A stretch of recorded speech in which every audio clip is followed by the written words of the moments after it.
The broken alien girl in chains. The market was loud. Aliens shouted. Machines beeped. Smoke filled the air. It was the slave market of Xerion 9, one of the darkest places in the galaxy. Here, living beings were sold like broken machines. A small alien girl was thrown onto the metal stage. Clang. Her chains hit the floor hard. She didn't cry. She didn't scream.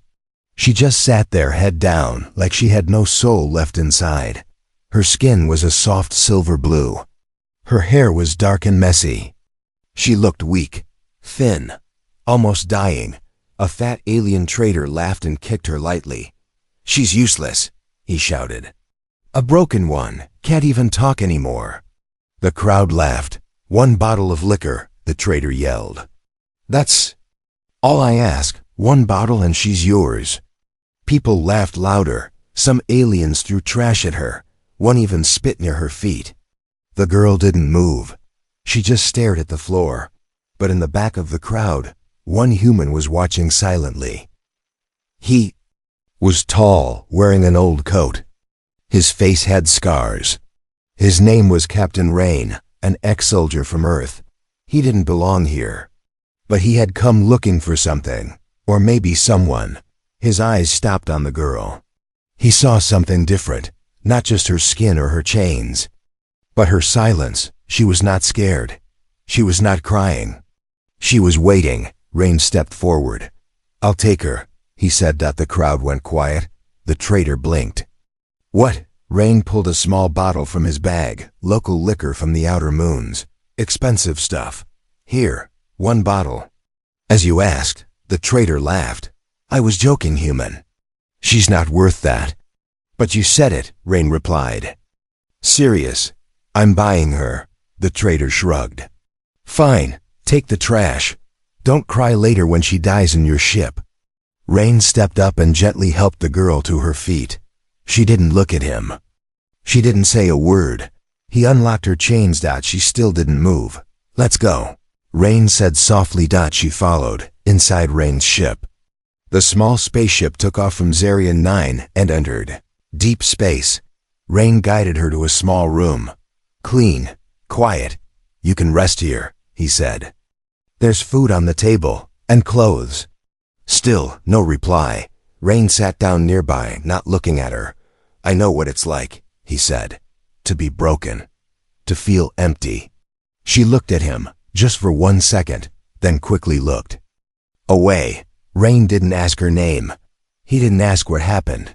He just said, "You're not a slave anymore. You're free." She blinked slowly. Free. The word felt strange. Unreal. That night, she sat on the bed, eyes open. Not sleeping, she stared at her hands. Thin fingers. Faded scars. Glowing veins. Faint blue light moved under her skin, like sleeping. Energy. She covered her hands quickly. Afraid, Rain had fallen asleep in the pilot seat. She stood up silently. Walked to the door. Could she escape? Could she run? But she stopped. She looked back at the food, at the soft bed.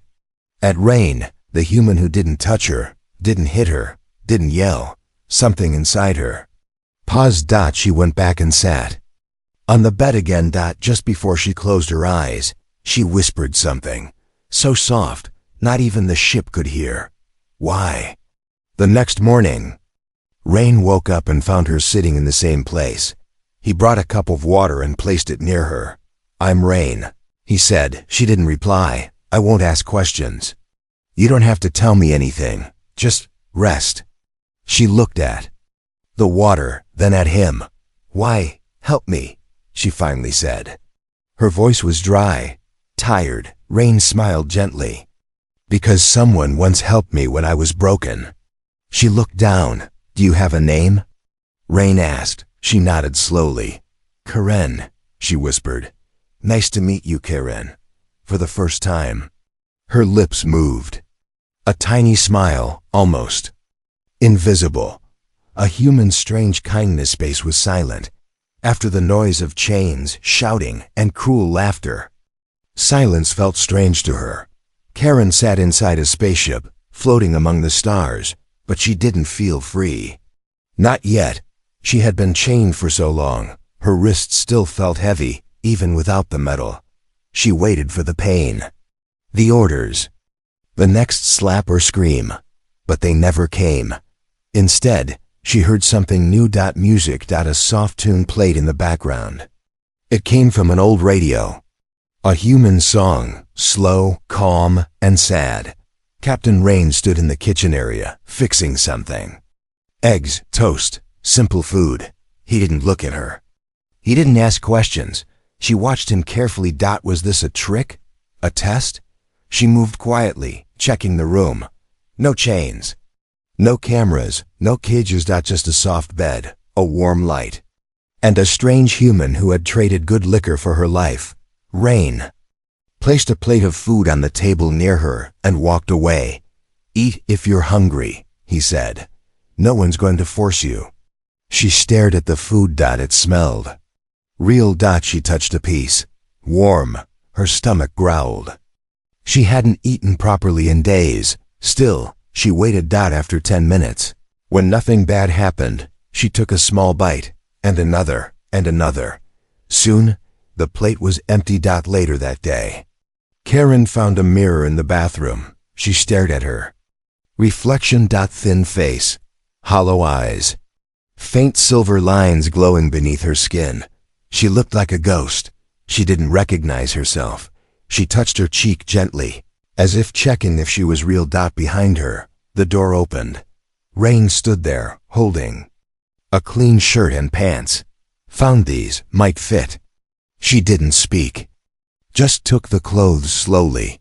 He turned away, giving her privacy. No master ever did that before. That evening, they sat in the cockpit, watching stars pass by.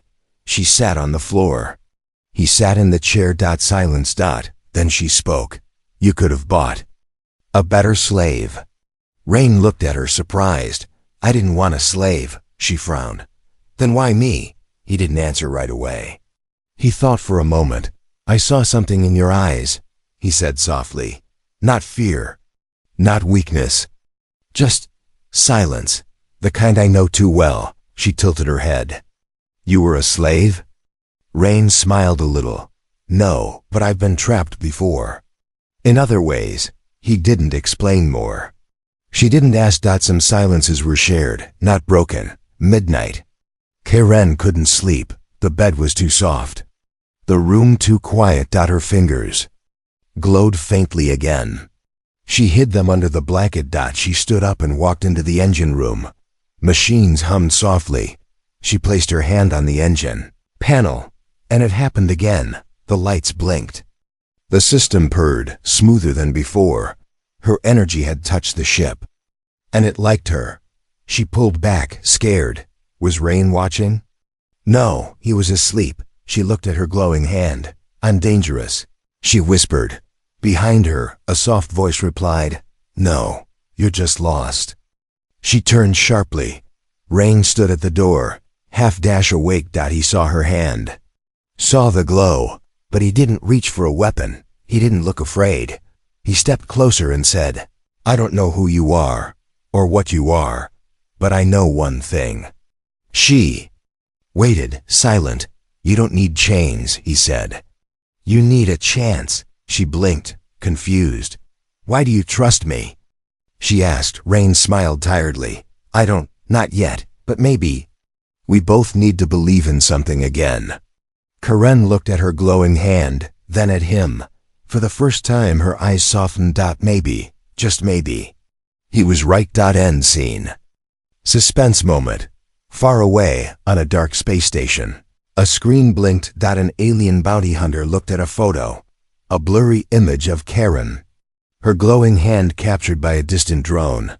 A voice said, Target found, rare species, power confirmed.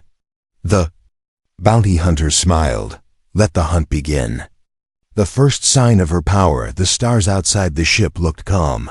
But inside Karen's heart, a storm was growing. She sat near the window, hugging her knees. Her silver blue fingers glowed faintly, pulsing like a heartbeat. Every night the same questions returned. What am I?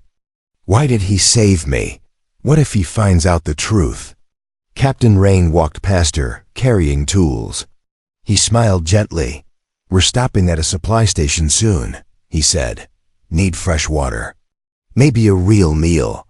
Karen nodded but said nothing. She had learned one thing about humans. They smiled a lot. Even when they were tired, even when they were sad. A few hours later, the ship docked at a small refueling station floating in space.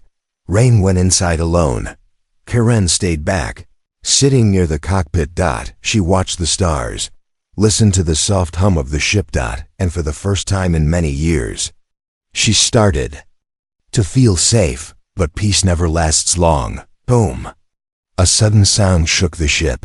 The lights blinked. Warning alarms screamed. Karen stood up fast. Heart pounding. She ran to the screens. 3 small pirate ships were approaching. Messages flashed in red. Unknown ships detected. Weapons armed. Shields down. Karen's breath caught in her throat. She looked around. Rain wasn't back yet. The door to the docking tunnel suddenly opened, and Rain fell inside, blood on his shoulder. Karen! Hide! He gasped. 3 armed pirates followed. They looked rough, dirty, laughing like hyenas. One of them grabbed Rain and threw him against a wall. Where is she? The leader hissed. The alien girl. With glowing hands. Karen froze. They were looking for her. She wanted to run, but something inside her said no. Not this time. She stepped forward. The pirates turned. One laughed. Look at that. The prize herself. She's just a girl, another said. Let's catch her quick. But Karen didn't move. Her hands were shaking. Her heart beat faster and faster. The air around her began to change. The lights flickered. One pirate stepped closer, and Karen raised her hand. What happened next was not normal. A blue wave exploded from her body. Silent but powerful. It hit all 3 pirates at once. They flew back like toys, crashing into the metal walls. The ship shook again, but this time, not from damage. From her. Her body floated an inch above the floor. Her eyes glowed pure white. Rain, half conscious, looked up at her in shock. Karen, what are you?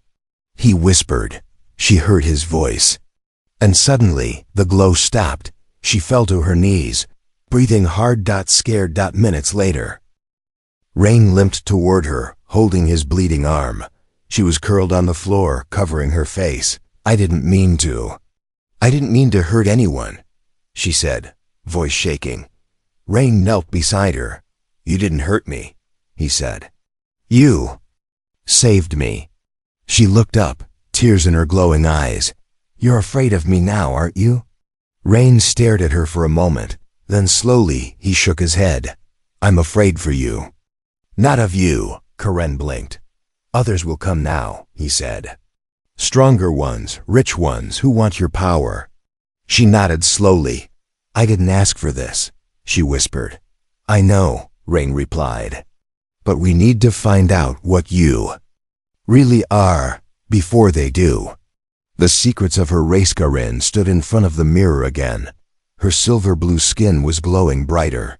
Now. It wasn't just light. It was memory. Each glowing line on her body told a story. A history buried deep inside her blood. But she couldn't understand it. Not yet. Meanwhile, in the cockpit, Rain sat alone, staring at a screen full of old alien files. He had been searching for hours. Records, history, classified files. All locked. He leaned back, eyes tired. She's not just any slave, he whispered. She's something they were trying to erase. Finally he found something. An old report. Project Aura 13, energy-bonded species, extinct. He clicked it open. Photos loaded. Faces like Karen's, glowing skin. White eyes, the report said. Species name, Vilari. Able to absorb and release pure energy. Once lived in peace, but feared by governments. Hunted. Destroyed. Rain's face went cold. Vilari, he whispered. She's the last one. Flashback, Karen's memory. Karen sat quietly. In her room, eyes closed, and suddenly, her mind opened. A memory she had forgotten pushed forward. She saw her people. Tall, glowing, peaceful. They stood in floating cities above blue oceans. Then the sky burned. Ships came. With fire and chains. She saw her mother, her father, fighting to protect her. Run. They had screamed. She was just a child. She had run. Darkness. Captured, sold, chained. For years she thought her past was a dream. Now, she knew it was real. Tears rolled down her cheeks. I'm Valari, she whispered. And I'm alone, in the engine room. Rain walked in holding a data pad. I found it, he said quietly. Karen looked up. They tried to erase your people. They failed. She didn't speak. Rain sat down beside her. I think your power isn't just about light, he said. It's memory. Connection. Maybe even life. Karen slowly nodded. I remember. Everything now. She looked him in the eye. They were afraid of us. Because we didn't need weapons. We were the energy. Later that night, the ship floated in silence. Karen stood outside on the viewing platform, staring at the stars. Rain joined her. You said they're coming, she said softly. They are, Rain replied. You've been seen. Someone leaked the footage. Karen clenched her fists. I won't run anymore, Rain smiled. That's good. Because running won't help. But understanding your power might. She looked at her hands, glowing softly again. I don't want to be a weapon, she said. Rain nodded. Then be something more. She turned to him. Will you help me? Until my last breath, he said. Unseen. Suspense moment. Inside the dark halls of a galactic Empire station. A group of rich leaders watched the pirate footage. Karen's face. Her glow. Her power. The room went silent. Then one voice said, She's Valari. Another whispered, She's the key. A third voice, cold and cruel, smiled and said, Alive or dead, bring her to me. The bounty the galaxy does not stay quiet for long. And when secrets escape into space, they travel faster than light. Her name, her face, her power, it was no longer hidden.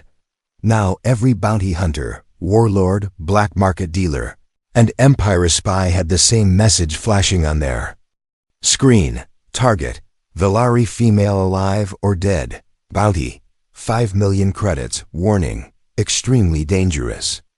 Power unknown. Karen had become the most wanted being in the stars. Somewhere on a lawless moon, a masked bounty hunter loaded her plasma rifle and smiled. She's just a girl?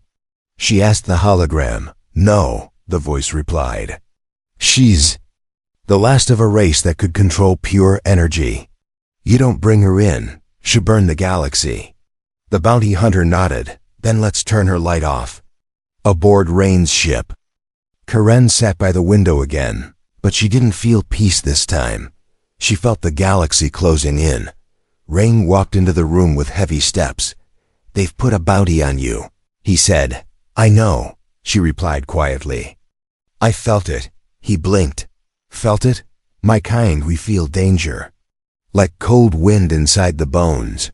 Rain frowned. We can't stay in open space. We need to hide, maybe change ships.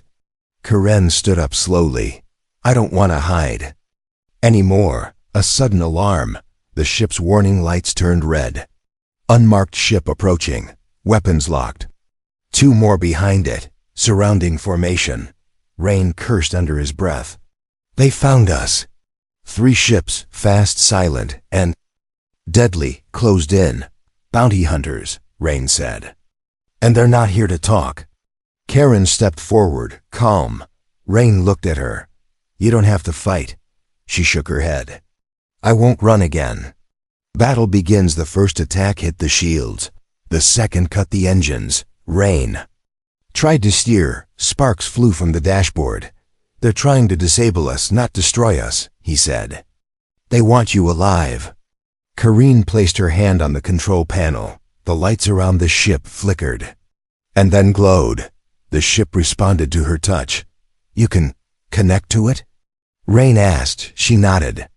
Valari ships used to be alive. Maybe this one listens to me now. Outside, a bounty ship latched on. Clang! The hatch hissed open.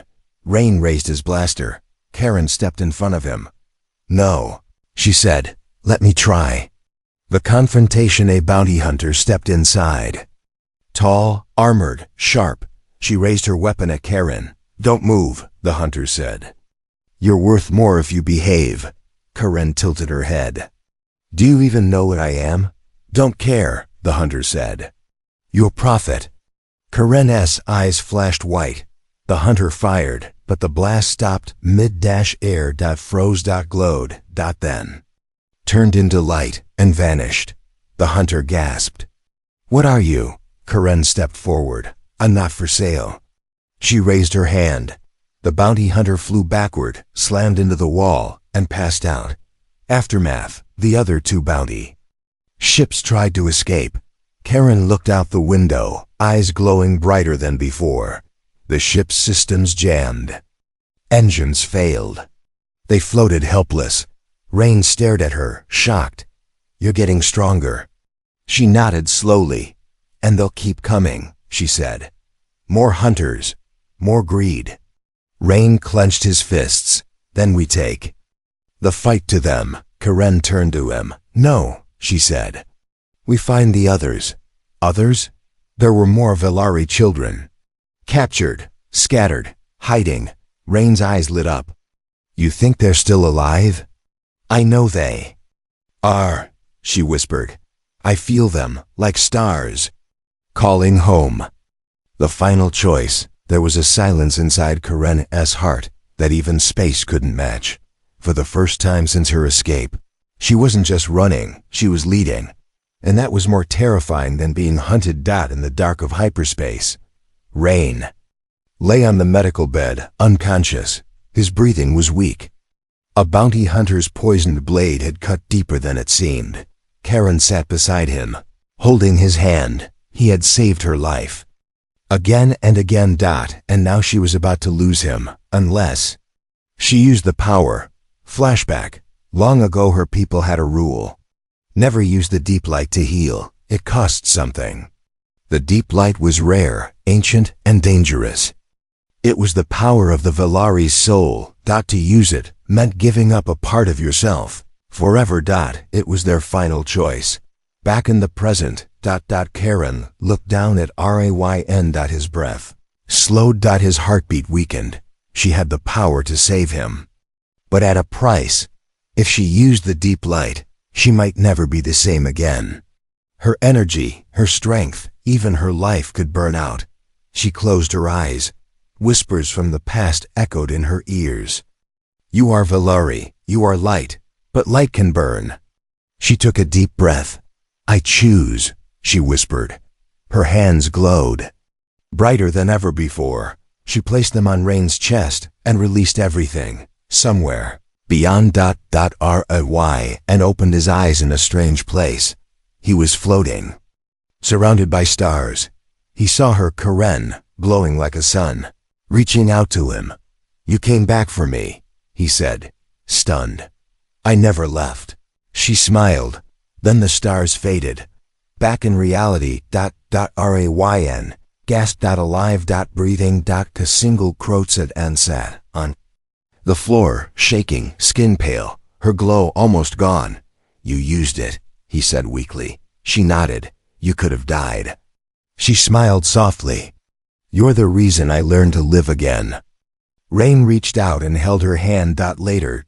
Karen stood in front of a galaxy. Map. Dots glowed softly across the screen. Hidden signals, energy traces, small calls for help. Other Valari children.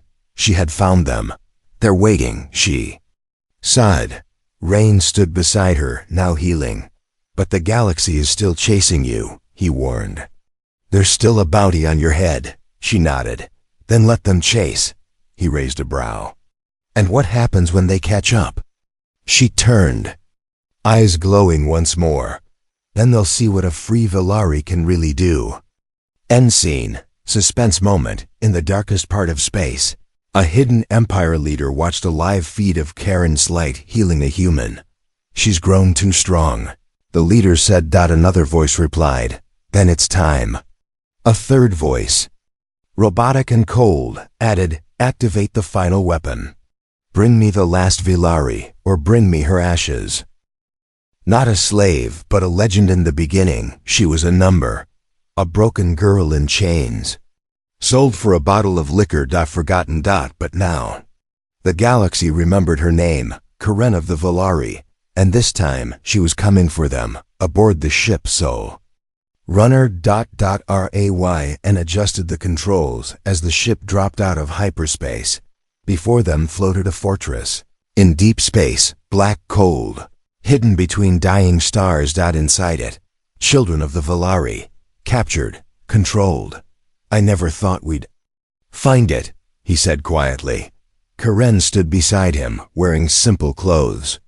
No armor, but her skin glowed like firelight. I didn't come to fight, she said. Rain looked at her. Then what did you come for? She turned to him, to wake them up. Inside the fortress, alarms blared as Karen walked in, alone. Guards. Aimed weapons. Cannons turned. But the moment she stepped through the first door, everything paused. The lights dimmed. The power shifted. The fortress itself could feel her, like it remembered her race. Karen raised her hand and whispered, sleep. The entire base powered down. The prison halls. Rows of children sat in cells. VLAR, children. Skin dim. Eyes hollow. Lights faded. They had forgotten who they were. Karen walked through the silence. She sat in front of one little girl. Held her hand. Let the light pass from her, palm to the child's. The girl's skin shimmered. Her eyes opened wide. Remember, she whispered. Then another, then another. Like stars reigniting one by one. A forgotten galaxy of light. Waking up. Outside. War begins. Empire. Ships surrounded the base. Bounty hunters. Warlords. Machines. Rain stood alone on the ship's gun deck. We've got company, he said into the com. Karen's voice came through softly. Hold the line. Just a little longer. Rain smirked. No pressure. Final stand as the enemy attacked. Karen stepped outside onto the open deck of the fortress. Surrounded. Outnumbered. Her hands were empty, but she had never felt more full. Behind her, dozens of young Valari stood. Glowing. She turned toward the enemy ships. And raised her arms. She didn't fire lasers. She didn't throw bombs. She sang, a hum. Low, deep, full of memory. The Valari joined. Her. And space itself trembled. The enemy ships lost power. Their weapons turned cold. Their machines froze. Then, light spread, wide, warm, endless, across the battlefield. It wasn't a weapon. It was a reminder of what the Valari once were, of what they would be again. Aftermath. The Empire ships retreated. The hunters disappeared, and the fortress was free. Karen stood beside Rain as the rescued children explored the stars for the first time. You changed everything, he said. She shook her head. No, you did. You saw me when I was nothing. When I didn't believe in myself. He looked at her. What will you do now? She smiled. Build something better.